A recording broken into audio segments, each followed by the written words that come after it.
Hello traders, in the zone here on Fed Day. Today I decided not to trade, and I should have, I could have, I would have. It just wasn't in the cards for me today.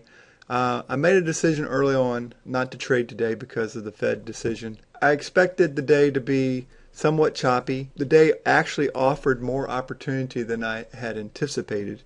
But I stuck with my decision to stay on the sidelines. So this video is just, a short video to tell you what I should have done, could have done, would have done had I been trading. And so let me go over a couple points real quick and show you where I could have taken some trades had I not made the decision to sit the day out. Now let me show you why I decided to sit the day out first. Here's my chart, and you can see that the white lines here are the opening range.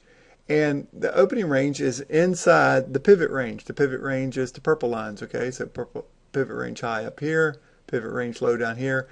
The pivot range engulfed the opening range. Whenever I see that, or usually the case is for a sideways choppy day, is if the opening range engulfs the pivot range. Basically, that pivot range, Mark Fisher called that the meat of the market.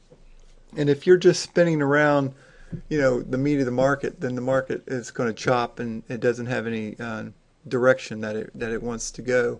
And it's best just to stay on the sidelines. That's the reason I decided to stay on the sidelines and not trade today. So let's get into where I should have and could have and would have traded had I been in the market today. First trade here is a fade of the A down. Now if you're expecting a sideways choppy day, then those are the days that you want to fade the A, not go with the A. Okay. Remember, the ES is a reversion to mean type of market. It's not a true trending market like a commodity. Okay.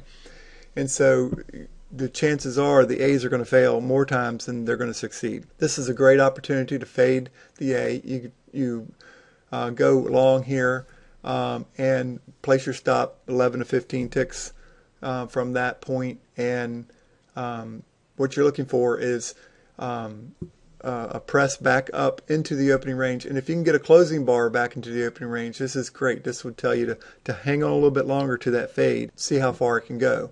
So it closes back in the opening range and then pushes up, and it comes back up to the upper A, or at this point, this down here, it was close as being confirmed or not. It was close to whether it spent enough time there to confirm that. So you could either say this was an A down confirmed and a C up. Now C ups through the pivot are usually a great sign to take, but this one was happening early in the day and ahead of the Fed decision, so I wouldn't have gotten my hopes up too much on this one.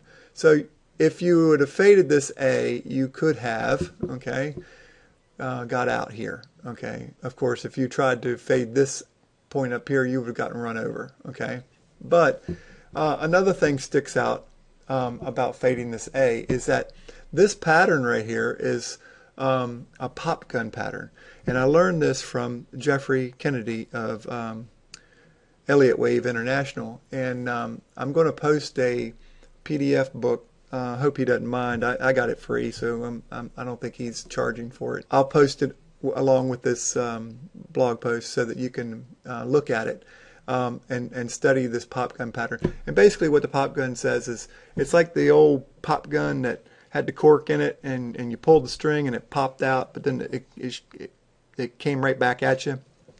This tells you that if we pop from here, chances are we're going to come back to it. And over this afternoon we did. We came right back to it. So that's a good sign here. So another trade that I could have taken, okay, would be this extreme reversal here with these two candles.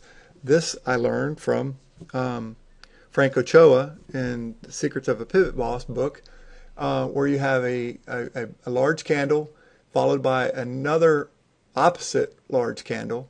This is a extreme reversal pattern, and you could have gone short below this bar here. Your stop could have gone above the high at 1910, or you could have combined it with the Camarilla. Okay, so the Camarilla indicator, you have the H3 here at the red line and the H4 up here at the green line. This is a resistance zone, so you're expecting price to have resistance. You see a reversal pattern here. If you wanted to give it more room, okay, and not use the top of this pattern here, you could have used the H4 as your stop, okay? Then again, price moves down. Now, when it comes back down below H3, according to the Camarilla equation method, you would get short here and place your stop back up here above the H4. But anyway, so this opportunity here gave you an opportunity to get short. But again, this is all in front of the Fed, okay? So this is why I did not trade it, but you could have, okay? You can see this big bar here is when the Fed decision came out. Fed decision comes out, price continues to sell off. This was a great, short to take right here. This was a great short, and it ends up paying off really well. And it comes back down here, like I said, to the pop gun pattern point, and then presses down into the lower zone of the Camarilla between L3 and L4. And this is a supportive zone, and it found support here and turned back up. So there was places today where I could have traded, but I made a decision early on that because it was Fed day, I didn't want to trade. I didn't want to get caught up in, a wacky market that wasn't acting normal. And so I made the decision to sit the day out, and I have no regrets. And I just want to say right here that part of that decision was a business decision, okay? And one thing that has really helped me in my trading is I used to compete in my trading. I'm a very competitive person. I've been a past athlete, and I like to compete. And I like to compete at anything and everything. But I've had to learn to put that aside and treat trading more as a business than as a competition. Because when you treat it like a business, your thought process is totally different. And business is all about profit, okay? And if I just want to get out there on the field and compete just for competing's sake, then I can make mistakes and hurt my business. And so today I decided to make it a business decision, stay on the sidelines, and just wait for a better day to trade. Okay. Also, I want to bring over one more chart here. This is going to be a daily chart. Let me see if I can squeeze it in here. Let me squeeze it in here. Let me try to bring this out a little bit bigger. Let me try to, hang on guys just a second. Let me get something to draw with here.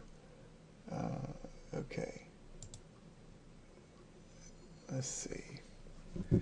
You can see that the high of today and the low of today is an outside bar. Okay. And we've got 3 bars here inside of today's bar. Okay, that's also a pattern that Jeffrey Kennedy talks about in the PDF that I'm going to give you a link to. It is called a 3-in-1 bar, and it's backwards actually, because typically you would have the outside bar and then you would have 3 bars going forward inside that bar, but this one is working backwards. You got the 3 bars behind the outside bar, but it still works. So what he's looking for from this point is a close outside of this outside bar will generally lead to a trending push away from whatever direction this goes in. Okay, so that's one thing I'll be looking at on the bigger time frame on a daily chart, that we will, if we push outside of today's boundaries and close outside, whichever direction we close, then chances are price is going to move in that direction. So that's another thing that I'm looking at. That's just something I wanted to bring up. Let me clear this here. All right. So hang on just a second. Okay, move this out of the way. All right. So that's all I wanted to talk about today, and I look forward to trading tomorrow if tomorrow presents opportunities. And that's it. See you later, guys.